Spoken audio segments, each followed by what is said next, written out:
Good evening and welcome to Red Mist TV. Jose Mourinho wants to be sacked by Manchester United. How else can you interpret his mood on the US tour with him seemingly carrying this grey cloud around with him? Meanwhile, his counterpart at Liverpool, Jurgen Klopp, has brought the feel-good factor back to Liverpool with signings and the performances on the field. Barry, what are your interpretations from the Liverpool standpoint of your observations of Jose Mourinho so far? Yeah, his body language has been extremely poor, I'd have to say that. He's talked in pretty poor terms about his players. He was quoted this week as saying that he wouldn't have paid to watch the Manchester United team that played against Liverpool. He was basically saying that, you know, from his perspective, you know, it maybe isn't the Manchester United team that he would have wanted to have put out there. However, the difficulty for me is reading Jose Mourinho is so blooming difficult to read week in, week out. You know, is this all a ploy? Is it a tactic so that things were to go poorly from the start of the season? He's got a bit to play with. We know, Scott, you and I, that United have a lot of players to come back from the World Cup. De Gea, Lukaku, Pogba, you know, all these big, high-profile, big-name players who got Manchester United to second place in the league last season. They've brought in Fred as well, so that's only going to add armoury to the midfield. All is not as bad as Jose is making out. Yeah, you can't understand it because it's the biggest points tally last season since Sir Alex Ferguson retired. And yes, we have to get past the Fergie era, but that's the best benchmark that any manager can have. But it's funny how negativity breeds negativity, which I think was a quote by Alan Hansen, or he was maybe confidence breeds confidence, but there's absolutely no reason for the negativity at Manchester United other than the fact that it's being driven by the manager. Nobody else seems to be negative apart from the manager. Biggest points tally since Sir Alex Ferguson last year. We've signed a Brazilian midfielder. On paper, things are really good. So guys, just to let you know again, we're live on YouTube. Make sure you activate the live chat function. Get in touch with your comments. The best ones to be read out on the show. We've got the graphic on the right-hand side of the major transfer business done coming in by both clubs. But Barry, some of the things he said, and I'm trying not to be negative. Yeah. And that the fact is that there should be positivity at United. There should be. But there is this cloud of uncertainty, cloud of doubt that has to be attributed fully to the manager. Look at what he said in the post-match against Liverpool. We didn't do the Monday because we wanted to take a bit of a break, but I imagine if we did this show on Sunday, we'd have been talking about the fact that Jose Mourinho essentially threw the young players under the bus in favour of Alexis Sanchez, who has been a disaster since he joined Manchester United. Yeah, he's had like 2 good games. Was it West Brom at home that he scored a good goal? But generally, apart from his hard work and his good work ethic, he has been a disaster of a signing. So he's going to go on a US tour, which is basically a marketing mission for the club. There's no other value apart from the players getting game time, a little bit of fitness, training camp. But for the club and the brand, it's a marketing machine and a marketing mission out to the US tour. He's going to throw the young players under the bus for a player who has been poor since he joined Manchester United. Yeah, I think it's due to the money that Sanchez, that was paid for Sanchez when he joined. Jose, I think, maybe feels a bit of pressure to play him week in, week out. I'm surprised with that because you've only got to look back to last season when Pogba went through that period where he wasn't playing well, where things weren't necessarily going his way off the pitch as well as on it, and Jose dropped him. He benched him. So why all of a sudden, he's doing this with Sanchez? I don't know. But back to your point, any good business is driven by a person at the top that has, an aura about them, and even when things are going badly, they don't necessarily say that. In press conferences. I look back to Sir Alex Ferguson when things were going badly. He still talked in really good terms, in optimistic terms about Manchester United's team. Their chances this season, their chances that weekend as well. Jose, as he's come to United, and we've seen in social media this week the pictures of him bright-eyed, bushy-tailed when he came to the club. What does he look like now? He's dishevelled looking. He's got that hair, hasn't he? When he was sitting at the press conference, he looks a man down and out. He looks a bit like a hobo. Yeah, he had so much charisma, so much charm when, he was this sort of pantomime villain when he was the Porto manager. Came to Chelsea for the first stint there, 2004, and he just had the media eating out of his hand. They just everyone fell in love with him. Now it's a sort of guy where if you bumped into him in the pub, you wouldn't sit with him. Would you even stop and have a drink with him? He'd put you in bad form. Would you even want to? It is bizarre. And you talk about Ferguson. Towards the end, Ferguson had to do the US tours. You could tell that he didn't really want to do them because he knew what the burden it was on the team, and it was a bit of a mission. But he understood the marketing value and became very much a business leader as well as the football leader that he was. And so I don't understand Jose. He's not a stupid guy. No. I'm saying he wants to be sacked. You're saying he's trying to engineer a move out of the club. Why else would you be like this? Why would you not get up and say, you know what, it was great for the young players to play with the likes of Alexis Sanchez because that's the only way they're going to learn? Why would he then say instead the total reverse in terms of positivity by saying the poor man Alexis Sanchez, the poor man? We don't want to hear that the footballers are poor men, not in any way, shape or form or in any nature. That give Alexis Sanchez a break because he's playing with basically all these players who aren't going to factor in. And would you ever in your life, if you were the Manchester United manager, tell the overseas fans not to bother turning up? I just get the feeling he's been quoted as saying that he handed a piece of paper with 5 names on it. These were the 5 players that he wanted to sign going into the new season. For some reason, the deals haven't been acted upon, or certainly they've been stalled due to the World Cup or other reasons. He's had to go to America. He's not been able to bring players in who he's wanted to maybe bring in and to weave them into his squad at this minute in time. And is this a message for the board to say, look, we need these players in and we need them now? This is me saying to you quite clearly in public that, looking at it from the outside in for me, you need central defenders, quite clearly. You need people in defence. He has brought in Dalot from FC Porto. He could be a project for all we know, Yeah. However, these 5 names, of which I'm presuming Harry Maguire is one of them, he wants to get these players in. If they don't come in, this is Jose saying, 3-4 months into the season, well, guess what? I told you to go out and get these 5 players. You didn't get them. But he's talking about, and we in our first show we talked about the disconnect between Jose Mourinho and the football club. He's almost presenting this illusion that he's almost like a consultant manager to the club. He's not actually an employee of the club. He's not actually the figurehead. He refers to the club. I gave the club a list of 5 names. It's up to them to go out and get me them in order to give me the tools to go and do my job. So, I don't think this is a case that it's Portuguese league starts next Friday. Yeah. And we do not have a coherent defence. So we're chasing after Alderweirild. We're chasing after Harry Maguire. There doesn't seem to be a vision or a strategy. And that I do give Jose a little bit of sympathy that we're now stuck with the Premier League starting on the 10th of August. And he doesn't have the players that he wants. So there is a balance to it. But my overall point came from Saturday night, where the PR of this football club is going backwards under this guy.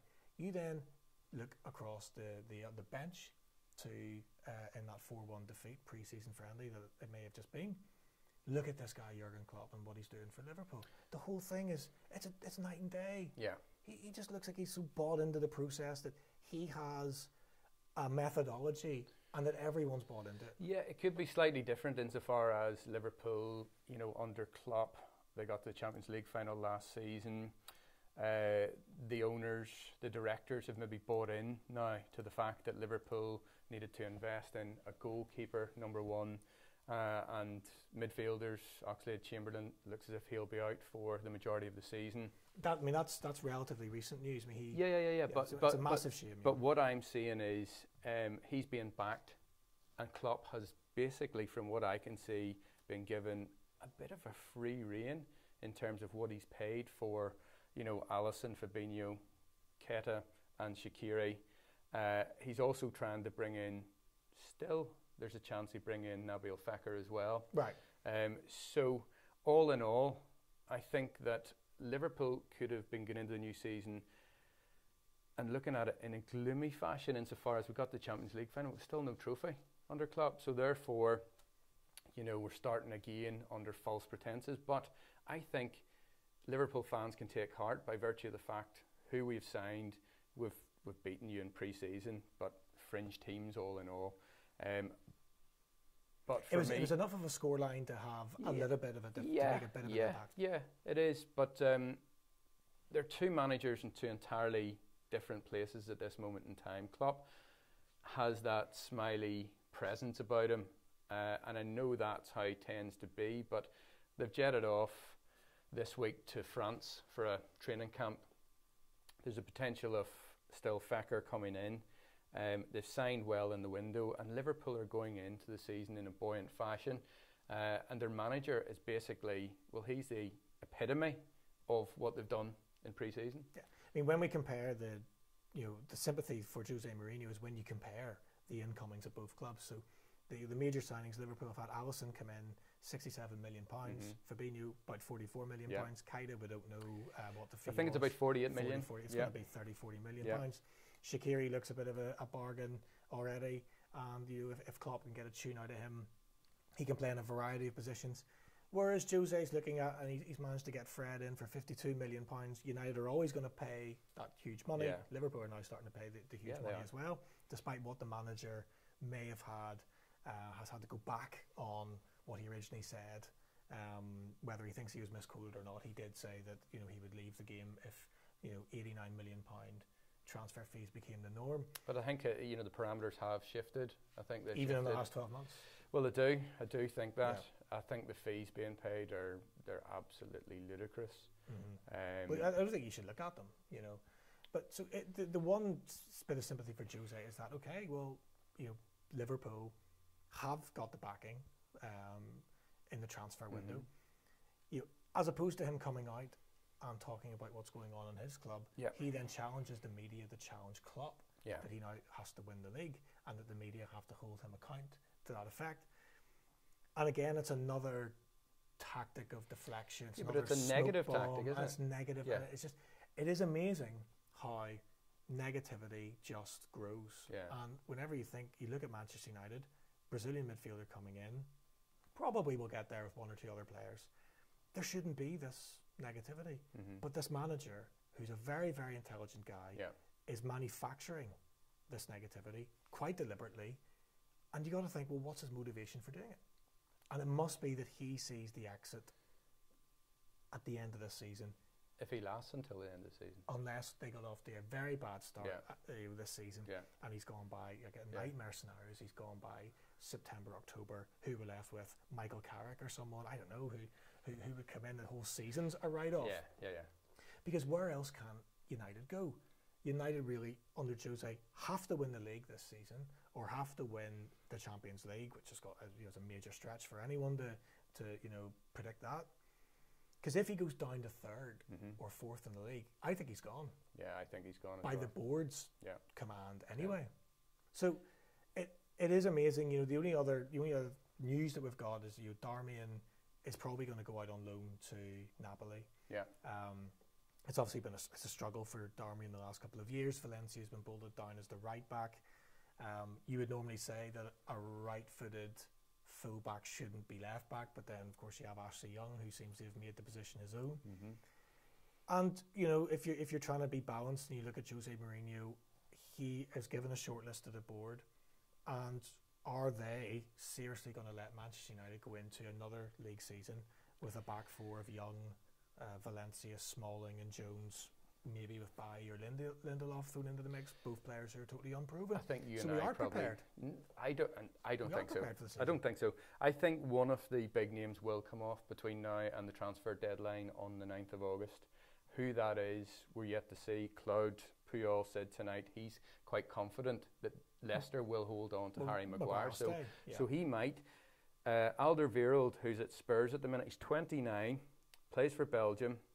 He's an option at centre half or at right back, and he's only got a year left on his contract. So you've got to think, if Spurs actually were clever here. They could offload and they could make quite a few quid.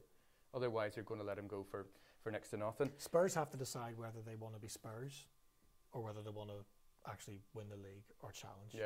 Giving him up without a huge name coming in, Yeah. It's that momentum you lose, that feeling of, they could bring a really good young prospect in, but it's that stature that you lose, that, we're a selling club still, and they've always been a selling club, Spurs, Yeah, but they've changed in recent years, and, they've become a force. Yeah. I think if they give Alderweirild up to Manchester United, it says that they're still Spurs, to me, whether they're in the top four or not.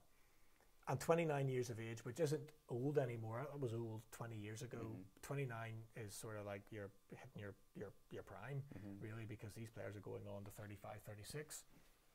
But at 29, it's unlikely that Manchester United will recoup any fee for Alderweirild if he stays for a 2 or 3 year period, unless he's a disaster and he's shipped out straight away. So, but that says to me short term, Jose. So that means if he signs Alderweirild, Mourinho's saying, I'm here for another year, maybe 2. Because how else can you pitch the fact that he's dissing the young players on the tour, essentially saying that these guys have absolutely no hope in getting any first team games this season, and he's going after 29, 30-year-old central defenders.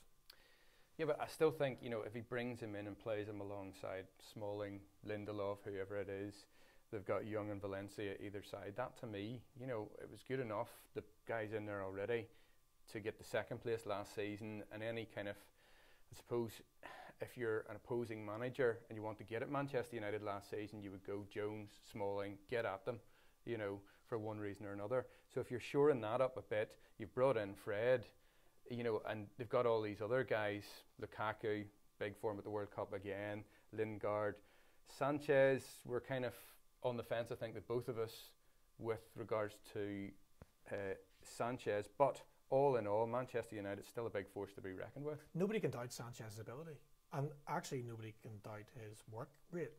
What we know is happening is that he hasn't gelled with the team. I don't think he's gelled with the team personally, as well as on the pitch. Real horror stories of him, being, a bit isolated, and he's sort of this Lone Ranger sort of figure, and he did cut that bit of a figure in towards the end of his time at Arsenal, that he looked like he was just a one-man team. There were 10 other players on the pitch, but he wasn't part of that team. The worrying thing is twofold. Sanchez is that he's going to start every game, and he doesn't deserve to start every game because he's not played well. And then, of course, Jose's completely dismissed the young players in defensive Alexis Sanchez. But then he's still pursuing and still seems to be annoyed at the board for not having got the Perisic deal over the line. And look, I watched the World Cup pretty much from start to finish. I know he scored a good goal, Perisic. Totally could go either way, that transfer. Where would they play him? But what's the point? Do we need another left winger? So what's going for Perisic is he's obviously got a great goal record at Inter. He's genuinely got 2 feet, which is a very rare thing to find. I mean, if he can crosses with his left foot, free kicks with his right foot. He really is very skilled with both feet. But do we need another left winger who is probably favouring the right foot, who's probably going to want to play on the left, who's probably going to want to cut in and score goals, which means that you have absolutely zero width on the left-hand side, which means all the impetus goes to the left back, who's another bloody right-footed player, and Ashley Young, unless we sign somebody else, or Luke Shaw kicks on this season. So if Jose is sort of holding the board to a threat that he is going to leave or kind of wants to engineer his manoeuvre, and he's doing it because the board haven't got over the signing over the line of Perisic, then I don't think we have the right manager, because why do we need another left winger? That will definitely be the end of Martial. And in fact, you got to get the feeling that if the Perisic deal happens, it's because Martial's going to go in the other direction. Because Inter Milan aren't, they're kind of trending up. The decent season last year that tapered off towards the end. 2 world-class players, Perisic and Icardi.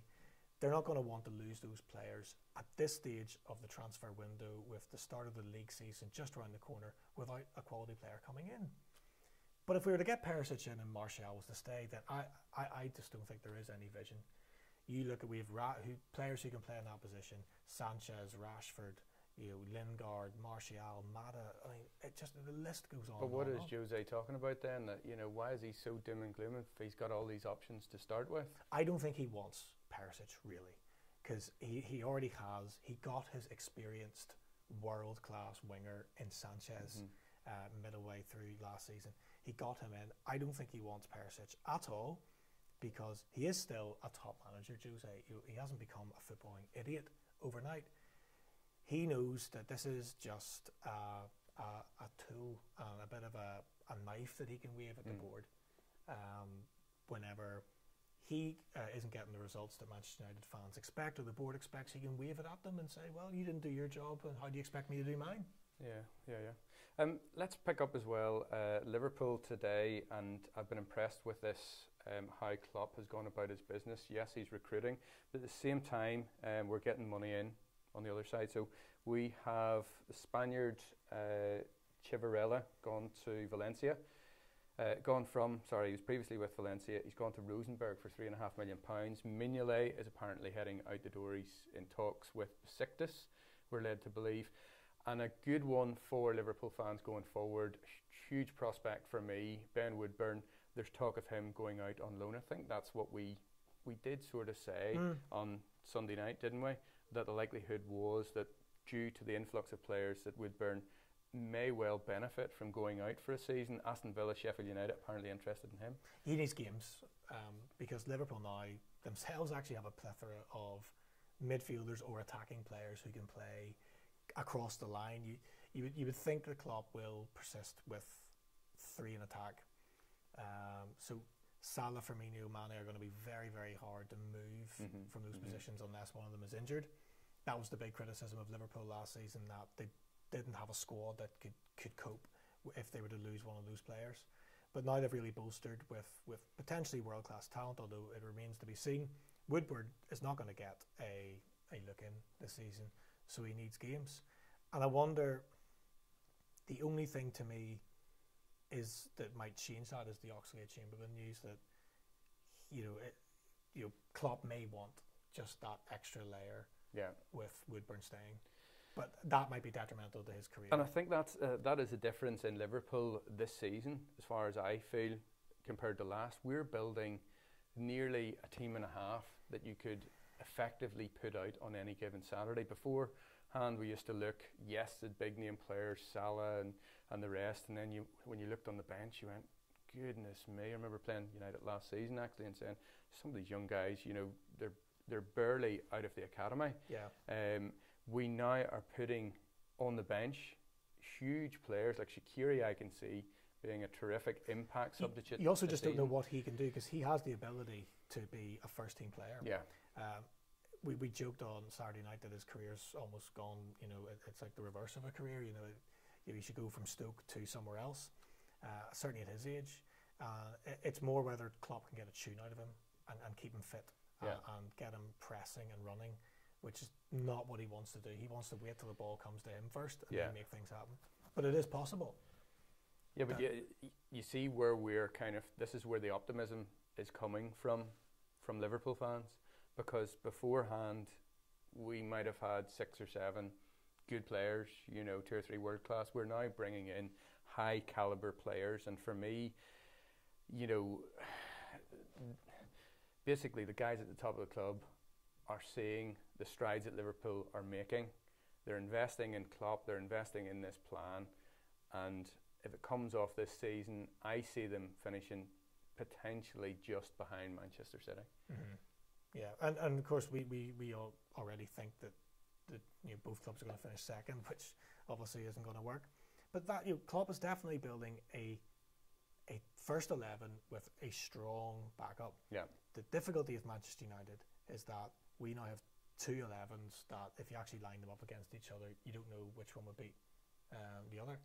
And Jose, after the cataclysmic Sevilla defeat, is inferring that he's inherited a lot of players that he wouldn't get in the Sevilla team, and in fact he would take 3 or 4 players from the Sevilla team and put them in.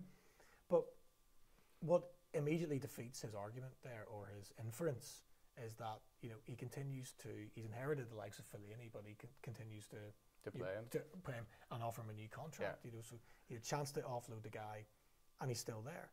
So there is absolutely no strategy or vision anymore. And actually, I think the one strategy that is happening to the club's detriment is Jose engineering ultimately his exit. Now, we don't know when it's going to happen, but we know it is going to happen. Well, just on that very point then, say this season that Jose, having made all these comments, and say he's not able to sign who he wants to sign in this window, say they went out this season, they played remarkably, and they went out and won the title.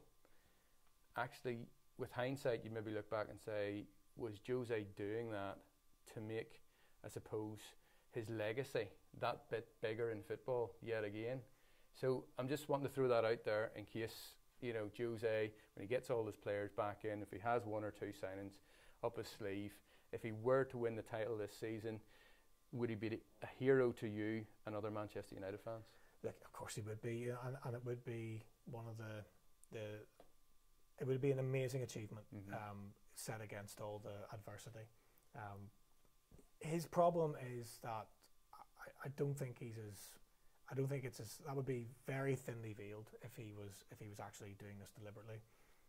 I think he's doing what is deliberate is he's engineering the end, and making sure his reputation's intact, and it was always somebody else's fault.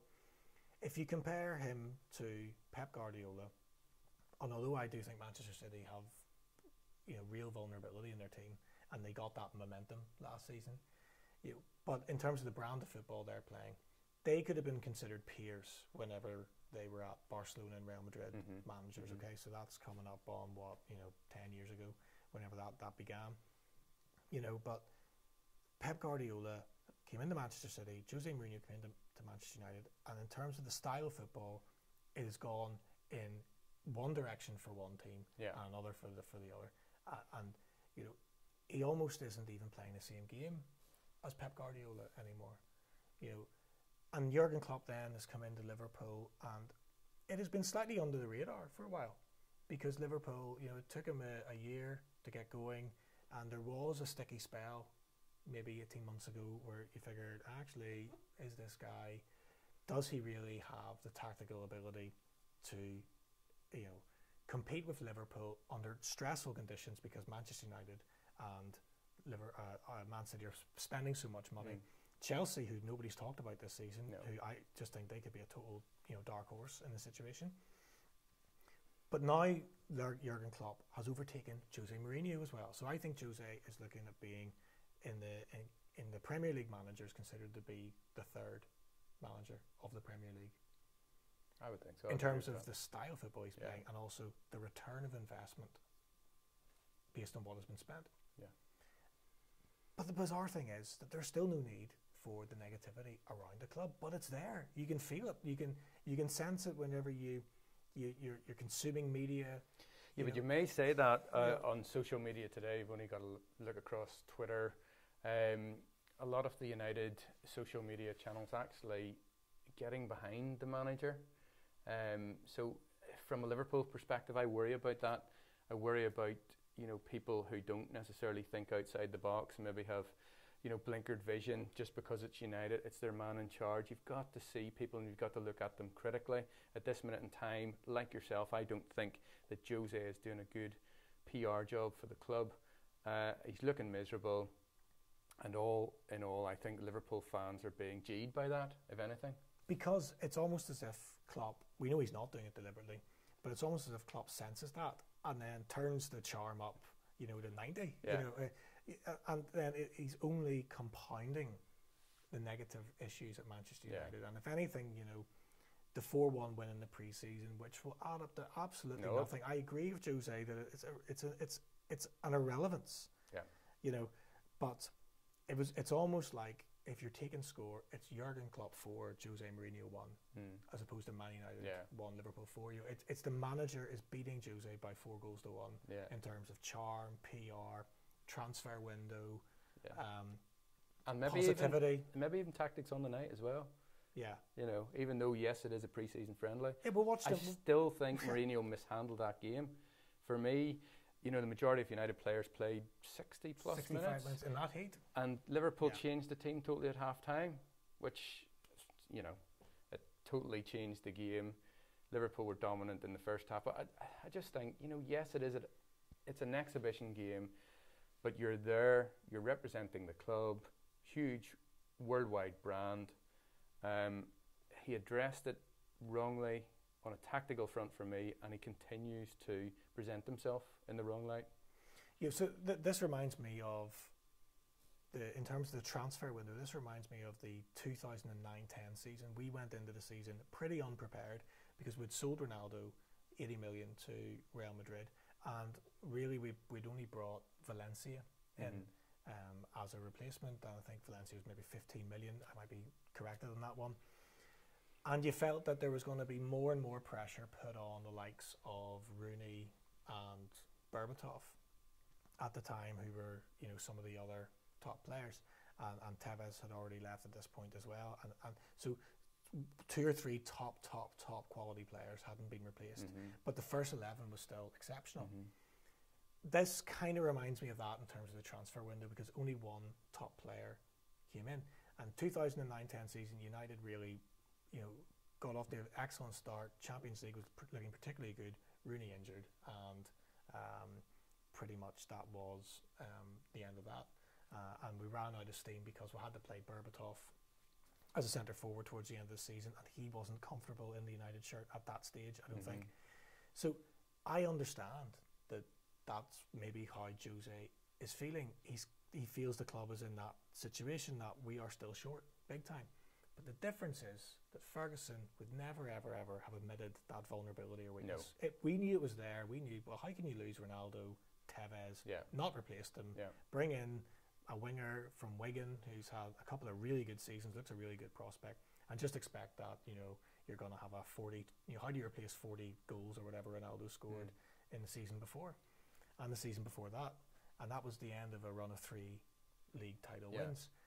But Ferguson would never ever have admitted that vulnerability to anyone. He didn't want anyone to get the concept that there was any weakness at Manchester United. Totally agree. So look, you know, keep the comments coming in. Make sure you comment on the video when it is posted as a recorded video. Live chat comments, we'll look back at them and we'll talk about them on social media. Send us your tweets in, reaction to the show, your own views on where Manchester United are sitting and where Liverpool are sitting heading into the new season. Make sure you follow us on YouTube, Twitter, Facebook and Instagram, and subscribe to the YouTube channel and hit the bell icon, because that way you'll be notified whenever our content schedule is updated.